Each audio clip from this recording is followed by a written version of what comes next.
সকাল সকাল আমার বাবুটা এখন কোথায় যাচ্ছে? শোরুমে যাচ্ছে। একটু হাই হ্যালো বলো। আজকে থেকে আমাদের এই ইউটিউব চ্যানেল পুরোপুরি ভাবে মানে শুরু। ইউটিউব চ্যানেল তো অনেক আগে স্টার্ট হয়েছে, কিন্তু আজকে থেকে প্রতিদিন ডেইলি ব্লগ যাবে, একদম র ভয়েজে, তাই না বলো? আর সেখানে আমি এবং আমার হাজবেন্ড দুইজন উপস্থিত থাকবো ইনশাল্লাহ।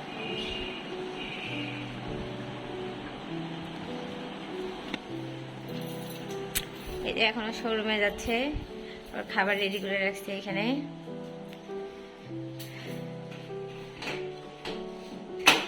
আচ্ছা, আল্লাহ হাফেজ, আসসালামু আলাইকুম।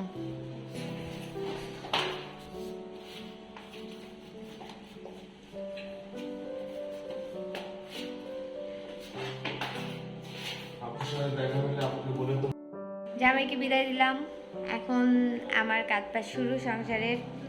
তো চলেন দেখি কোন কাজ থেকে শুরু করা যায়। আগে সর্বপ্রথম একটু খাওয়া দাওয়া করতে হবে, কারণ এখন পর্যন্ত একদমই খাওয়া দাওয়া করিনি, ক্ষুধা লাগছে অনেক। আগে খাওয়া দাওয়াটা করে নিই।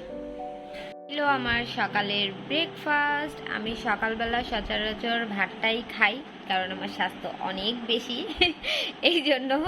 যাই হোক, এটা একদমই ফান করে বললাম। আমি সকালবেলা ভাত খাওয়ারই একটু চেষ্টা করি, যদিও বা খুবই অপছন্দ, তারপরেও খাওয়ার চেষ্টা করি। তো আর আমার যেহেতু দাঁতে অনেক বেশি পরিমাণ ব্যথা, তাই আসলে ভাতটাকে একদম একদম ভালো করে মেখে ডিম দিয়ে আজকে খাবো আর কি। তো চলেন এখন ভাতটা খেয়ে নেই, পরে কথা হচ্ছে। সকালে গাছগুলোতে পানি দেওয়ার কথা আমার একবারেই মনে থাকে না। একবারে মনে না থাকার কথা বললে একবারে ভুলই হয়ে যাবে। আসলে সকালে অনেক বেশি ব্যস্ত থাকার কারণে গাছগুলোতে ঠিকভাবে সকালের দিকে পানি দেওয়া সম্ভব হয় না, তাই তো দুপুরবেলায় পানি দিতে চলে আসলাম। আর গাছগুলোতে একটু ঠিকভাবে পানি না দিলে গাছগুলো যেমন কেন জানি কেমন নেতিয়ে যায়, তখন ফুলগুলোও দেখতে ভালো লাগে না। তাই চলে আসলাম গাছগুলোতে পানি দেওয়ার জন্য। 12টা থেকে 1টার মধ্যে প্রতিদিন একটা করে স্যালাইন খাওয়ার আমি একটা চেষ্টা করি। এই পানিটা পুরাটাই পড়ে গেল, ক্যামেরাটা ধরতে দিয়ে একটা স্যালাইন খাবো এখন। এটা সব সময় একদমই লো থাকে, তাই আসলে প্রতিদিন একটা করে স্যালাইন খাওয়ার চেষ্টা করি। দুপুরের দিকে একটু ফল খাওয়ার চেষ্টা করি, যদিও বা সেটা প্রতিদিন হয়ে ওঠে না, তারপরেও চেষ্টা করি আর কি।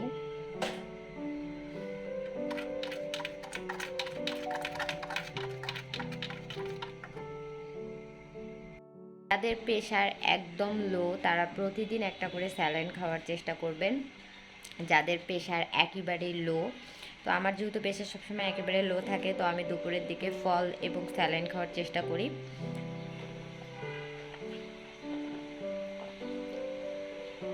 থেকে কাজ করতে করতে নামাজের সময় হয়ে গেছে, জোহরের নামাজের আর কি।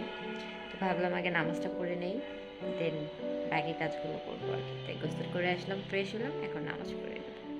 উঠে একটু ঘুমিয়েছিলাম, কিন্তু ঘুমটা কোনোভাবেই হয়নি। একটা ফোনের কারণে বারবার ফোন করে ডিস্টার্ব করে আমার ঘুমটা নষ্ট করে দিছে। এদিকে ডিম আর এদিকে ডাল উঠিয়ে দিছি।